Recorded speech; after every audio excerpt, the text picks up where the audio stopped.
Quick question first. Where are you watching YouTube right now? Is it on your laptop, on your phone, or maybe it's your TV? If it's the latter, then you're definitely part of the majority. Yep, more than 50% of YouTube's global watch time now comes from TV.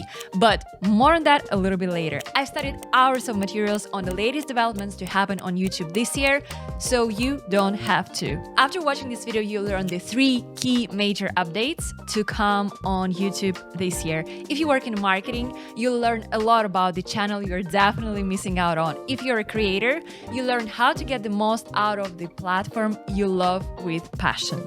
I'm Elena, a marketer, a YouTuber. Here we talk about all things marketing and social media. And if you haven't subscribed yet, I just don't get it, guys. And the #1 trend is the TV experience on YouTube.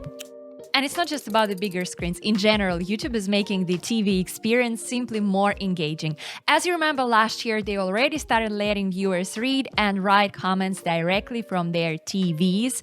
Well, it makes sense. We all want to be a part of the community, and we don't want the TV to prevent us from it, right? I don't know how about you guys, but lately I've been watching YouTube mainly from my TV. But the most important part here is that YouTube is actually going after Netflix.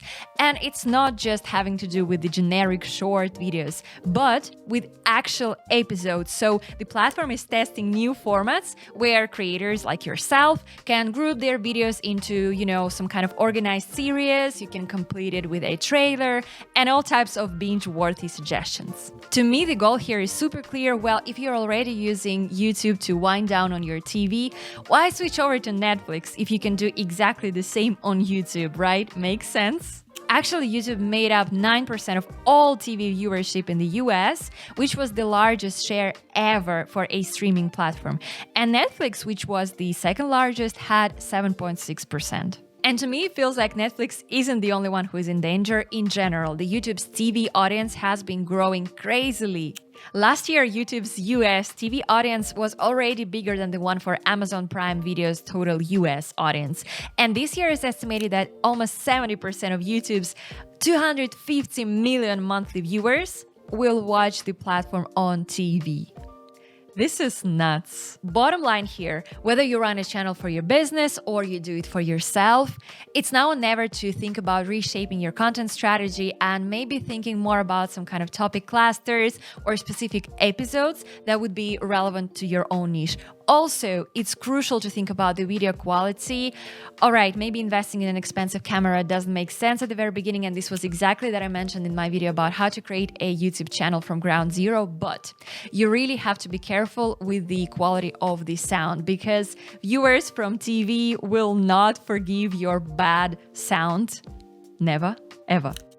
And the second one is the influencer marketing on YouTube. Here are the sponsorship requests that I've been getting last year alone.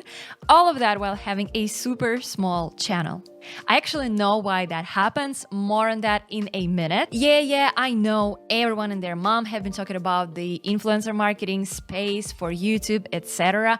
But I feel like still brands have been sort of hesitant reaching out to creators. But in 2025, it's no longer optional, it's a necessity. Actually, over 40% of global shoppers say that they've purchased products that they discovered on YouTube, at least according to Think with Google. And more brands are finally waking up to this. And YouTube sponsorships are the most expensive for brands and, well, obviously more lucrative for us creators compared to any other social media, at least according to the recent stats that I got from the head of influencer marketing at Weeks on LinkedIn.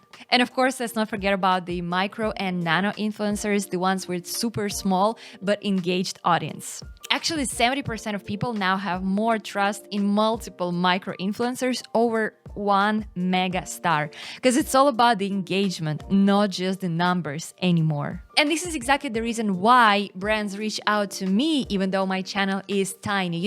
It warms my heart to see that I just recommended one marketing course that helped at least one viewer land their dream marketing job, right? So as long as there is audience match to your niche, to your channel, this is not going to be a blocker for brands to reach out to you, even if your subscriber count is not large. But let's not ignore the potential downside here. I feel like if more and more smaller creators will start promoting different kinds of products and brands, viewers will also develop the so-called ad fatigue, or in general, they would perceive it, well, not as a scam, but it's just not going to be felt super genuine. But hopefully, fingers crossed, as long as creators are super transparent about their relationship with brands, this collab between brands and creators will be here for years to come. So bottom line, for businesses, this definitely means creating more dedicated influencer marketing teams. And we've seen that happening a lot in B2C businesses, but I'm convinced that more and more B2B companies will roll out special departments that will, work a lot with scouting, managing influencers, and so on. And for creators, this definitely means more money and not just peanuts. And I also feel like now we are entering this influencer marketing era on YouTube, where creators will be working more on the so-called longer collaborations with brands. And this is something that I want to try out this year myself on my channel. So I want to make a collab with a brand where I will recommend their product in at least 3 of my videos. And number 3 is YouTube dubbing. A while back, I noticed that I've been getting some views from Arabic, Portuguese, and Spanish-speaking audiences, and I've been even thinking about creating content for them specifically.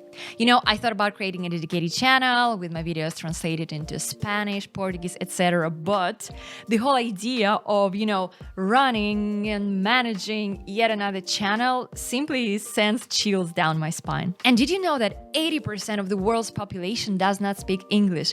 This is actually billions of people who've been left behind. Yeah, I know we do have subtitles, but don't you agree that watching a video and reading at the same time isn't really that much fun? And that's when dubbing comes in, which is apparently YouTube's most hyped feature for 2025. I actually got an email from YouTube the other day where they confirmed exactly the same.